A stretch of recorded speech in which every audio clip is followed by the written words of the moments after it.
अनमोल निशानी। आज की कहानी है उपहार का सम्मान। राकेश की शादी निशा से बड़े धूमधाम से हुई थी। निशा पढ़ी लिखी, संस्कारी और शांत स्वभाव की लड़की थी। उसके माता पिता ने अपनी हैसियत के अनुसार बेटी को बहुत प्यार से विदा किया था। घर पहुंचते ही गृह प्रवेश की रस्म हुई और सभी रिश्तेदार नई बहू को देखने लगे। राकेश माँ कमला देवी हर किसी से कह रही थी कि हमारी बहू बहुत भाग्यशाली है। घर में राकेश की छोटी बहन रीमा भी थी, जो थोड़ी जिद्दी स्वभाव की थी। रस्मों के बाद जब निशा का सामान कमरे में रखा गया तो बुआ जी हंसते हुए बोली, अरे बहू का सामान भी तो देखो क्या क्या लाई है। सब लोग मुस्कुराने लगे। निशा ने धीरे धीरे अपना बैग खोला।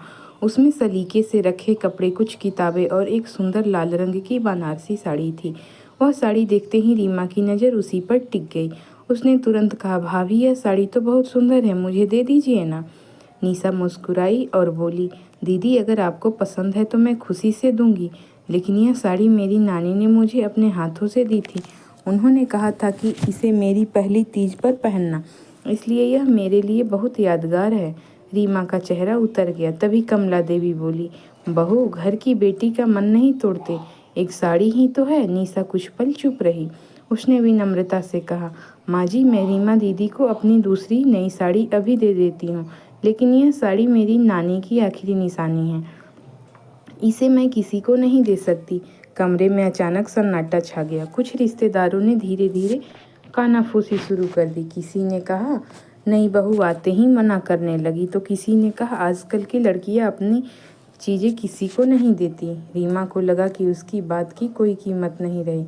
उसने गुस्से में कहा, रहने दीजिए, मुझे किसी की साड़ी नहीं चाहिए। इतना कहकर वह कमरे से बाहर चली गई। कमला देवी का चेहरा भी नाराज़ हो गया। उन्होंने बिना कुछ कहे सभी रिश्तेदारों को दूसरे कमरे में चलने को कहा। निशा की आंखों में आंसू आ गए। राकेश यह सब देख रहा था, लेकिन इतने लोगों के बीच कुछ बोलना उसे ठीक नहीं लगा। रात को जब दोनों कमरे में आए तो राकेश ने पूछा, निशा अगर तुम दूसरी साड़ी दे रही थी तो फिर सब इतने नाराज़ क्यों हो गए? निशा ने अलमारी से वह लाल साड़ी निकालकर राकेश के हाथ में रख दी और बोली, यह सिर्फ साड़ी नहीं है, यह मेरी नानी का आशीर्वाद है। उन्होंने अपने हाथों से इसे मेरे लिए संभाल कर रखा था। उनके जाने के बाद यही एक चीज़ है जिसे देखकर मुझे उनका प्यार महसूस होता है। अगर मैं यह भी दे दूंगी तो ऐसा लगेगा जैसे उनकी आखिरी याद भी खो गई। राकेश की आंखें नम हो गई। उसने कहा, तुमने बिल्कुल गलत नहीं किया। किसी की भावना का सम्मान करना भी परिवार की जिम्मेदारी होती है। लेकिन अगले दिन सुबह नाश्ते की मेज पर माहौल फिर बिगड़ गया। कमला देवी ने ताना मारते हुए कहा, कुछ लोग घर तो आ जाते हैं, मगर अपना सामान अपने मायके का समझकर ही रखते हैं। निशा ने कुछ नहीं कहा और चुपचाप रसोई में चली गई। तभी दरवाजे की घंटी बजी। बाहर एक बुजुर्ग महिला खड़ी थी। उन्हें देखते ही कमला देवी चौंक गई और उनके मुंह से अचानक निकला, अरे आप यहाँ? उस महिला के हाथ में एक पुराना डिब्बा था और उनके चेहरे पर ऐसी मुस्कान थी जिसे देखकर घर के हर सदस्य को लगने लगा कि अब कोई ऐसा सच सामने आने वाला है जो पूरे परिवार की सोच बदल देगा। बाहर खड़ी बुजुर्ग महिला को देखते ही कमला देवी कुछ पल के लिए चुप रह गई। उन्होंने तुरंत आगे बढ़कर उनके पैर छुए और बोली, अरे शांति मौसी, आपने आने की खबर भी नहीं दी। शांति मौसी मुस्कुराई और बोली, सोचा अपनी बेटी के घर बिना बताए ही आ जाऊं। सभी लोग उन्हें अंदर ले आए। उनकी नज़र जैसे ही निशा पर पड़ी, उन्होंने प्यार से उसके सिर पर हाथ फेरा और बोली, यही हमारी नई बहू है क्या? भगवान इसे हमेशा खुश रखे। थोड़ी देर बाद सब लोग बैठकर चाय पीने लगे। तभी शांति मौसी ने अपने साथ लाया हुआ पुराना डिब्बा कमला देवी की ओर बढ़ाते हुए कहा, इसे पहचानती हो?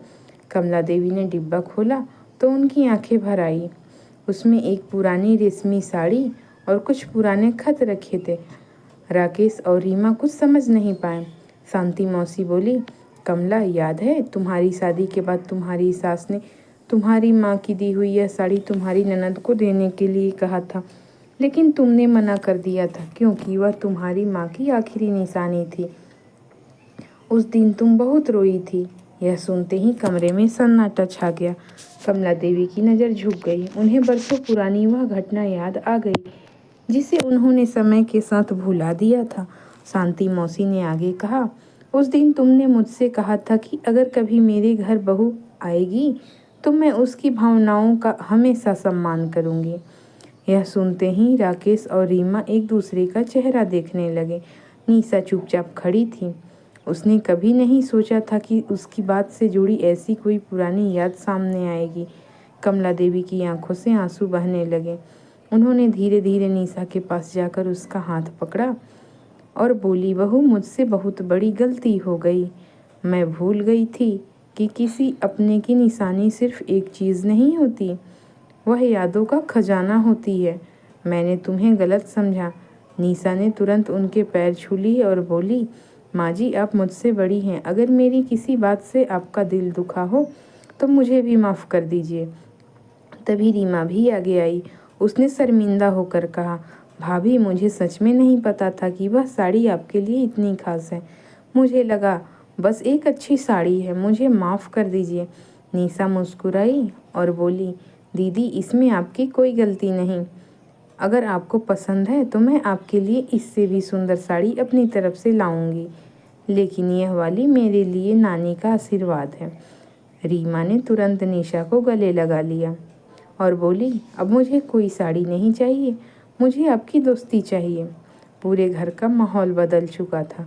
तभी राकेश बोला, आज से इस घर में किसी से उसकी यादें या उसकी भावनाएं कभी नहीं छीनी जाएंगी। रिश्ते सामान से नहीं, सम्मान से चलते हैं। सभी रिश्तेदार जो सुबह तक निशा की आलोचना कर रहे थे, अब उसकी समझदारी की तारीफ करने लगे। कमला देवी ने सबके सामने कहा, आज मेरी बहू ने मुझे जीवन का सबसे बड़ा सबक सिखाया है। उपहार की कीमत पैसों से नहीं, उससे जुड़ी भावनाओं से होती है। कुछ दिनों बाद रीमा का जन्मदिन आया। निशा ने अपनी बचत से रीमा के लिए उसकी पसंद की एक खूबसूरत साड़ी खरीदी। साड़ी देखकर रीमा की आंखें भर आई। उसने कहा, भाभी, यह साड़ी नहीं, आपका प्यार है। कमला देवी यह दृश्य देखकर मुस्कुरा रही थी। उन्हें एहसास हो चुका था कि परिवार में प्यार तब बढ़ता है जब हर व्यक्ति की भावनाओं का सम्मान किया जाए। उस दिन के बाद घर में कभी किसी से उसकी पसंदीदा चीज़ ज़बरदस्ती नहीं मांगी गई। निशा उस घर की बहू ही नहीं, बेटी बन गई। और कमला देवी हर किसी से एक ही बात कहती, दहेज नहीं, संस्कार और सम्मान ही किसी बहू की सबसे बड़ी पहचान होती है। फ्रेंड्स, अगर कहानी पसंद आई हो तो चैनल को सब्सक्राइब करना ना भूलें और कमेंट में ज़रूर बताएं कि आप मेरी कहानी को कहाँ से देख रहे हैं।